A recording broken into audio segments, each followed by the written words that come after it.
할렐루야! 할렐루야! 지난 한 주간도 평안하셨습니까? 지난 한 주간도 행복하셨습니까? 우리 지난 한 주간 고난 주간을 맞아 특별 새벽 기도회를 가졌습니다.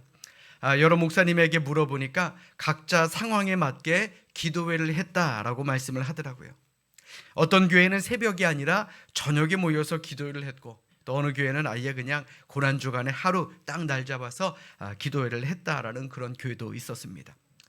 우리 교회는 서로 격려하며 새벽에 함께 모였습니다. 여러분들 모두에게 큰 은혜와 큰 도전이 되셨을 줄로 믿습니다. 새벽형 인간이 아니라 못 옵니다. 예, 괜찮습니다. 예수님 재림하시기 전까지 우리 교회의 특별 새벽 기도회는 계속됩니다. 언제든지 오셔도 좋습니다. 우리 내년에도 함께 합시다. 아멘. 자, 지금 우리 2층에 보면 교육부 우리 아이들이 2층에서 열심히 예배드리고 있습니다. 자, 우리 아이들 할렐루야 하면 아멘 큰 소리로 합시다. 할렐루야. 아멘. 자, 우리 1층은 좀 조용히 좀 하고 계세요. 자, 우리 2층만 소리 한번 들어봅시다. 할렐루야. 아멘. 자, 들으셨죠? 우리 아이들 우리 교회의 미래입니다. 우리 아이들을 놓고 열심히 기도하는 우리 모두가 되시기를 주님의 이름으로 축원합니다. 자, 우리 또 1층에 계신 분들도 질 수는 없죠? 자, 우리 큰 소리로 아멘 하겠습니다. 할렐루야. 아멘. 자, 그렇습니다. 우리 모두가 이 기도의 자리, 또 찬양의 자리, 말씀의 자리에서 함께 할 수 있기를 주님의 이름으로 간절히 축원합니다. 금요 심야 기도에도 너무나도 좋았다라고 하시는 그런 분들도 계셨습니다. 이제 앞으로 자주 심야 기도회를 하도록 하겠습니다. 이제 앞으로 무슨 일이 있을 때 함께 기도하는 그런 시간을 갖고, 이제 앞으로 우리 박 장로님께서 기도하신 대로 매주 우리 심야 기도회를 할 수 있는 그런 우리 교회가 될 수 있기를 바랍니다. 자, 그러기 위해서는 여러분들이 모두가 함께 한 자리에 모이셔야 할 줄로 믿습니다. 자, 지금 이 자리 우리 교육부 어린아이부터 노년에 이르기까지 다 함께 부활절 연합 예배를 드리고 있습니다. 자, 우리 옆에 있는 분들과 큰 소리로 이렇게 인사합니다. 예수님이 부활하셨습니다. 자, 다시 한번요. 예수님이 부활하셨습니다. 자, 부활했는데 화를 내고 부활했다라고 얘기할 수는 없죠. 우리 웃으면서 다시 한번 인사하겠습니다. 우리도 부활할 것입니다. 자, 그래요. 우리도 부활할 것임을 믿으시고 우리에게 주어진 하루하루의 최선을 다하는 우리 믿음의 사람들 되시기를 주님의 이름으로 축원합니다. 출애굽기 14장 13절부터 14절의 말씀에 보시면, 모세가 백성에게 이르되 너희는 두려워하지 말고 가만히 서서 여호와께서 오늘 너희를 위하여 행하시는 구원을 보라. 너희가 오늘 본 애굽 사람을 영원히 다시 보지 아니하리라. 여호와께서 너희를 위하여 싸우시리니 너희는 가만히 있을지니라 라고 말하고 있습니다. 기도하고 기다리라, 이 말 아니겠습니까? 우리가 그동안 열심히 최선을 다했고 부르짖어 기도하면 반드시 하나님께서 일하십니다. 우리는요, 믿음을 가지고 그 때를 기다려야 할 줄로 믿습니다. 그럴 때에 하나님께서 우리에게 가장 좋은 결과를 주심을 믿으시고 오늘 하루도 우리 최선을 다해 승리하며 살아가는 믿음의 사람들이 되시기를 주님의 이름으로 축원합니다. 자, 우리 성경을 높이 듭시다. 자, 우리 성경을 높이 들고 우리의 믿음을 고백합니다. 우리 성경을 높이 듭니다. 저는 예수 믿어 구원받았습니다. 저는 예수 믿어 하나님 자녀 되었습니다. 저는 예수 믿어 천국 백성 되었습니다. 하나님께서 선물로 주신 오늘 하나님 말씀으로 가르침을 받습니다. 눈을 열어 주의 법 안에 있는 놀라운 진리를 보고 깨닫게 하소서. 아멘으로 순종하여 하나님께 영광 돌리는 삶이 되게 하소서. 아멘. 고백한 대로 사시는 여러분들 되시기를 주님의 이름으로 축원합니다. 어느 날 이슬람 교인과 기독교인이 만나서 이야기를 나눕니다. 이들은 서로 자신의 종교가 우월하다라고 설파를 하고 있는데, 먼저 무슬림이 이렇게 말합니다. 우리 이슬람교는 기독교가 갖지 못한 것을 가지고 있습니다. 그것은 아라비아 메카에 가면 마호메트의 분묘가 있는데 그 안에 마호메트의 시신이 있어 그가 살아있는 사람이다라는 것을 증명해 줍니다. 그런데 당신네들은 어떻습니까? 기독교의 발생지인 예루살렘에 예수의 무덤이 없지 않습니까? 라고 말합니다.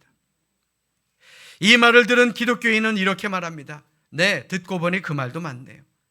그런데 바로 이것이 기독교와 이슬람교의 가장 커다란 차이입니다. 마호메트의 무덤은 그가 죽어서 그 육신이 썩었다라는 것을 말해주지만 예수의 무덤조차 없다라는 것은 예수님은 죽었으나 다시 부활해서 지금도 살아계시다라는 증거입니다. 다시 말해 이슬람교는 죽은 종교이지만 기독교는 살아있는 종교입니다 라고 이야기를 했다라는 것입니다. 세상에는 참으로 많은 종교가 있습니다. 그러나 기독교와의 가장 큰 차이점이 무엇일까요?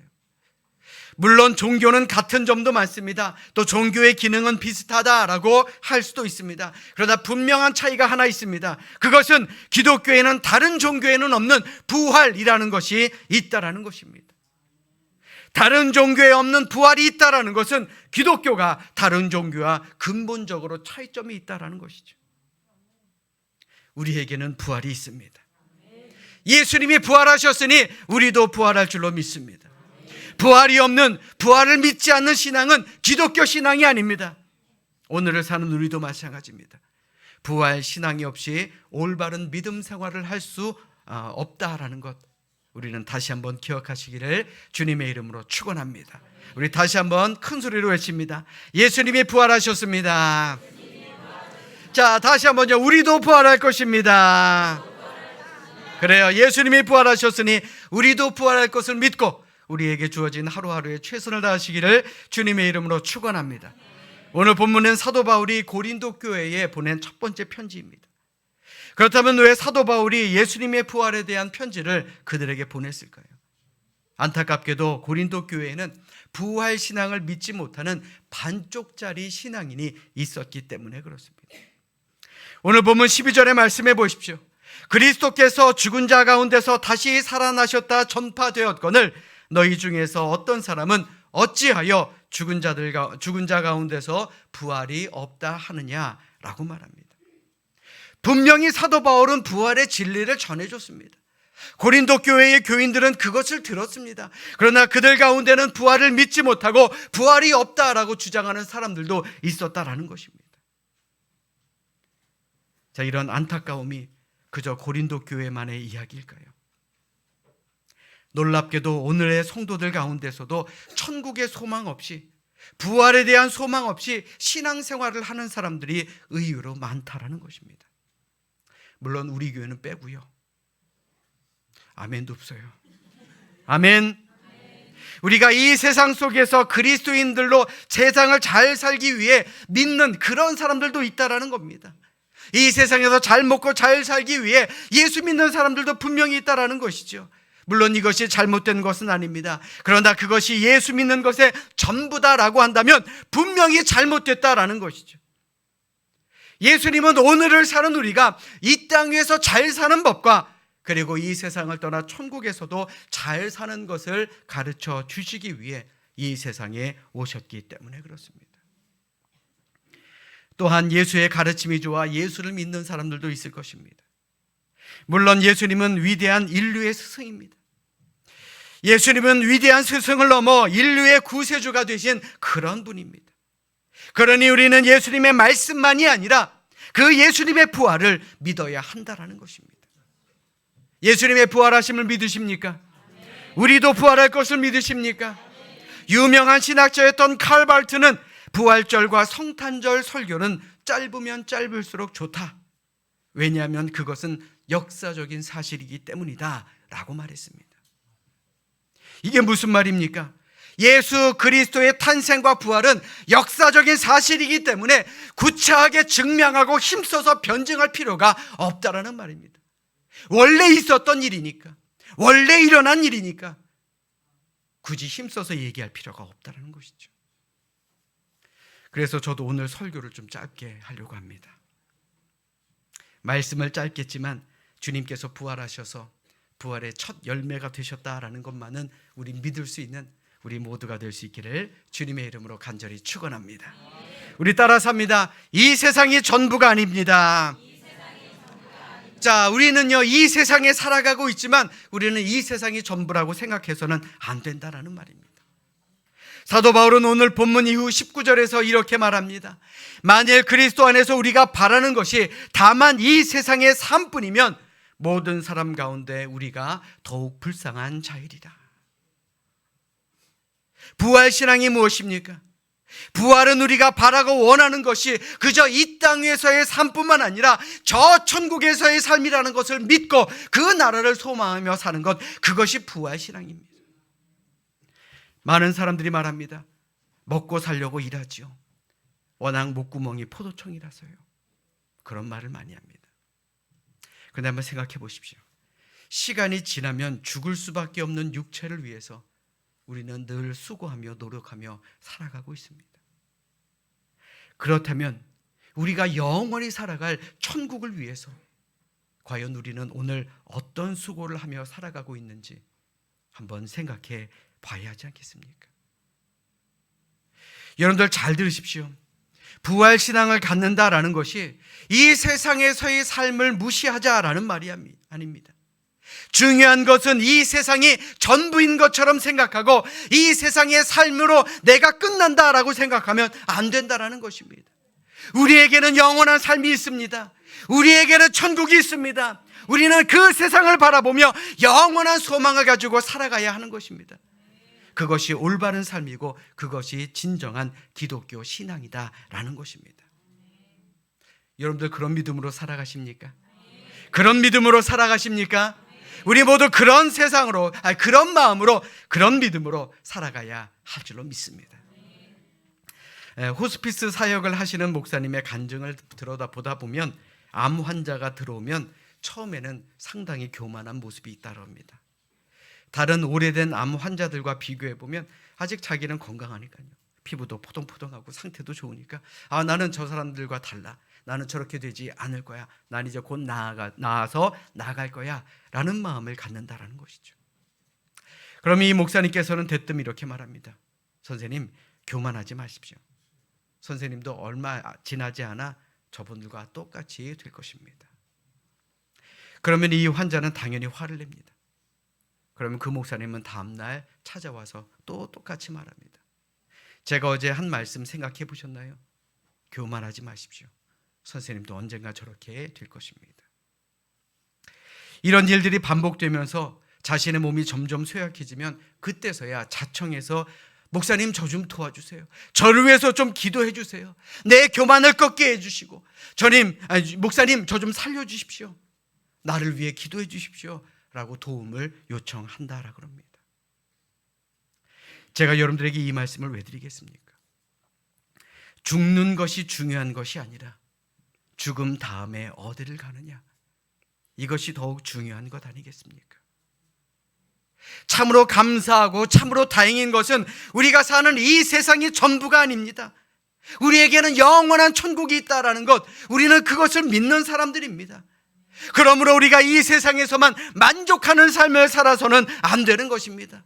우리가 영원한 나라의 소망을 가지고 우리는 반드시 그 나라에 들어가야 하는 것입니다. 부활신앙을 가집시다. 그리고 저 세상 천국을 바라볼 수 있는 그런 우리 모두가 될 수 있기를 주님의 이름으로 간절히 부탁드립니다.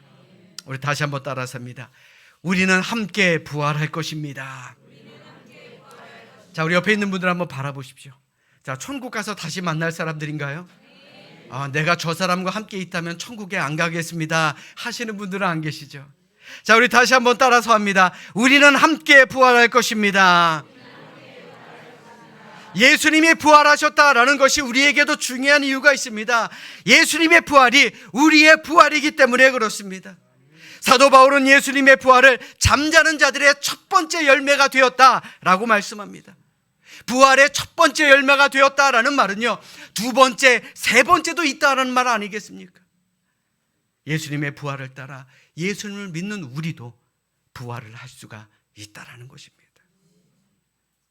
그래서 오늘 본문 이후 22절 말씀에 사도 바울은 이렇게 말합니다.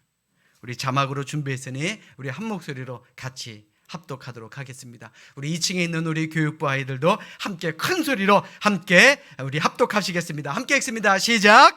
아담 안에서 모든 사람이 죽은 것 같이 그리스도 안에서 모든 사람이 삶을 얻으리라. 아멘. 믿으시면 아멘. 우리가 부활의 사람이 될 줄로 믿으십니까? 우리가 그리스도 안에서 새로운 삶을 얻을 것을 믿으십니까? 우리는 그런 믿음으로 살아가야 할 줄로 믿습니다. 사랑하는 여러분, 예수님은 부활의 첫 번째 열매입니다.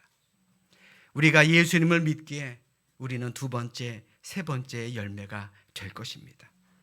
우리도 예수님을 따라 부활할 것입니다. 예수님의 부활은 그저 이전의 사건, 과거의 사건을 기념하는 것이 아닙니다.